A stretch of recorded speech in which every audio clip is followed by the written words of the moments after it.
dalam hidup Nabi pernah terjadi 2 kali perceraian.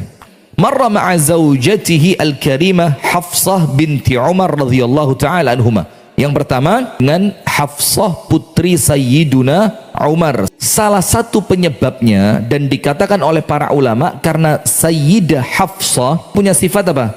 Al-unfu wal ghilzah. Perempuannya tegas. Itu kalau dibahasakan dengan arti yang baik. Hafsah itu mewarisi sifat kerasnya Sayyiduna Umar. Sampai Nabi Muhammad merasa, wah ini tidak bisa begini. Kok perempuan sifatnya keras. Ketika Umar itu dengar Hafsah diceraikan oleh Nabi Muhammad, langsung Umar itu nyiram kepalanya itu dengan pasir. Itu menunjukkan apa? Kemarahan, kekecewaan, kesedihan. Wa'an Uqbah ibni Amir al-Juhani qala, tallaqa Rasulullah sallallahu alaihi wasallam Hafsata, fabalagha dhalika Umar, fahadha ala ra'sihi turab, faqala, ma ya'ba Allah bi Umar wa ibnatihi. Allah sudah tidak suka Umar sama anaknya ini, melepaskan Umar dan anaknya. Fanazala Jibril minal ghad. Keesokan harinya Allah perintahkan malaikat Jibril untuk turun. Faqala lin nabi, Jibril mengatakan kepada an-nabi sallallahu alaihi wasallam, innallaha ya'muruka an turaji'a Hafsah rahmatan li Umar. Wahai Muhammad, Allah memerintahkanmu untuk rujuk dengan Hafsah. Kenapa? Rahmatan, karena Allah sayang kepada Umar. Akhirnya oleh Nabi Muhammad kembali dirujuk. Dalam riwayat yang lain, raji' Hafsah fa innaha sawwamatun qawwamah. Kembalilah kepada Hafsah karena perempuan ini ahli puasa, ahli tahajud. Itu loh Bu. Ibadah itu terkadang menjadikan suami itu kadang-kadang masih mikir. Fa innaha zaujatuka fil jannah, karena Hafsah itu nanti sudah tercatat di akhirat istrimu di surga. Bayangin ini bahagianya Hafsah ini. Walaupun sempat diceraikan, tapi yang belain siapa?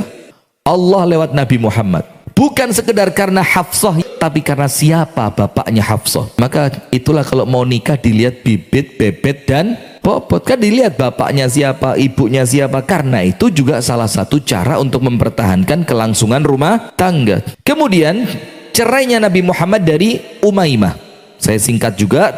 Kemudian cerainya Nabi Muhammad dari Umaymah. Adapun perempuan yang kedua yang bernama Umaymah bintu Al-Jaun An-Nu'man Al-Jauniyah, oleh Nabi Muhammad diceraikan sebelum Nabi Muhammad jima kepadanya, dan Nabi Muhammad tidak lagi rujuk. Kenapa? Karena tidak ada faktor untuk rujuk. Dalam hadis riwayat Al-Imam Al-Bukhari, Sa'altu Az-Zuhri ayu azwajin Nabi ista'adha minhu. Siapakah istri Nabi yang berlindung kepada Allah dari Nabi Muhammad?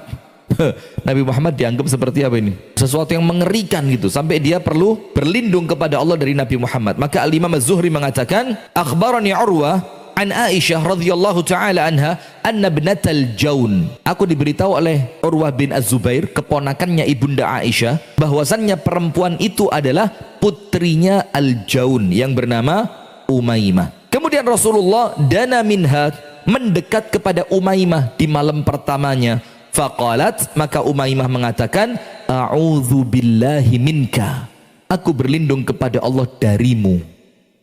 Maka Rasulullah mengatakan, tidak marah loh ini, tidak pakai marah. Dan cerai itu tidak harus dikasih drama ngamuk, tidak harus. Rasulullah mengatakan, laqad 'udta bi'azimin, kamu telah berlindung dengan zat yang maha besar, yang maha agung. Ilhaqi bi ahliki, maka kamu sekarang malam ini juga kembalilah kepada keluargamu. Nah, apa yang menjadikan Nabi Muhammad ini begitu cepat menjatuhkan cerai kepada Umaymah? Karena kesombongannya. Karena dia menganggap dia perempuan yang mulia dan dia adalah anak pembesar atau kepala suku di Arab.